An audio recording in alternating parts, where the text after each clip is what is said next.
Hey everyone, have you ever wondered why people obey orders, even when they know it's wrong? From history's darkest moments to everyday life, obedience shapes our world, sometimes in terrifying ways. Today, we're diving into the science of obedience, and in particular, we'll explore what we can learn from Milgram's famous experiment. Let's first set the scene. The 1960s were a time of great social upheaval and change. This was the era of civil rights movements and questioning authority. Against this backdrop, Stanley Milgram, a psychologist at Yale University, conducted one of the most controversial and enlightening experiments in social psychology. He wanted to understand why people obey authority figures, even when the actions they are ordered to carry out go against their personal morals. The experiment worked like this. Participants were told they were part of a study on learning and memory. They took on the role of a teacher, and their task was to administer electric shocks to a learner, a person they believed was another participant, whenever they answered a question incorrectly. As the experiment progressed, the shocks increased in intensity. Unbeknownst to the teacher, the learner was actually an actor, and the shocks were fake. Yet when the learner started screaming in pain and pleading for the shocks to stop, many participants continued to administer what they thought were real shocks, simply because they were instructed to do so by the experimenter. Why do people obey? What forces are at play that compel someone to act against their moral compass? First and foremost, humans feel an inherent pressure to follow authority. From a young age, we are conditioned to respect and obey figures of authority, be it parents, teachers, or police officers.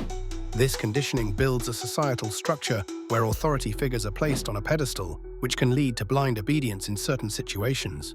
Moreover, Milgram's experiment highlighted the power of situational factors. The setting of a prestigious university like Yale, coupled with the presence of an authoritative figure in a lab coat, created an environment where individuals felt compelled to comply. In isolation, many participants expressed discomfort and distress, yet they continued, demonstrating how the situation diminished their personal agency. Another element at play is the diffusion of responsibility. Participants in Milgram's study were able to defer the guilt and responsibility of their actions to the experimenter. This is a psychological phenomenon where people are less likely to take responsibility for actions when others are involved, particularly when following instructions from an authority figure. Additionally, the gradual escalation of the task played a crucial role. The shocks started small and increased incrementally. This desensitization process made it easier for participants to justify their actions each step of the way, convincing themselves that there wasn't much difference from one shock level to the next. The implications of Milgram's findings are profound, and they echo throughout history.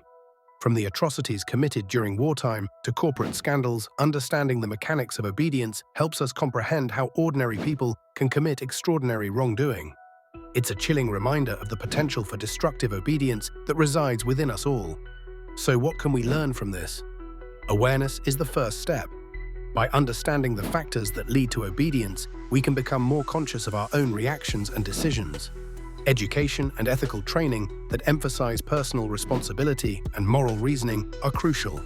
Encouraging critical thinking and questioning authority when necessary can foster a society where blind obedience is less likely to occur. Furthermore, institutions must recognize the power dynamics at play and strive for transparency, ensuring that actions and orders are grounded in ethical considerations. Leaders must be held accountable, and individuals must feel empowered to speak up against wrongful actions. In conclusion, Milgram's experiment reveals uncomfortable truths about human nature. It shows us that while authority plays a vital role in maintaining societal order, it also poses a risk when individuals surrender their moral agency. By understanding these dynamics, we can strive to create a world where obedience is tempered with individual responsibility and ethical reasoning, ensuring that the voices of morality and conscience are never silenced. Thank you for joining us on this exploration of obedience. Remember, while respecting authority is important, questioning it is equally vital, especially when it challenges our moral compass. Until next time, stay curious and keep questioning.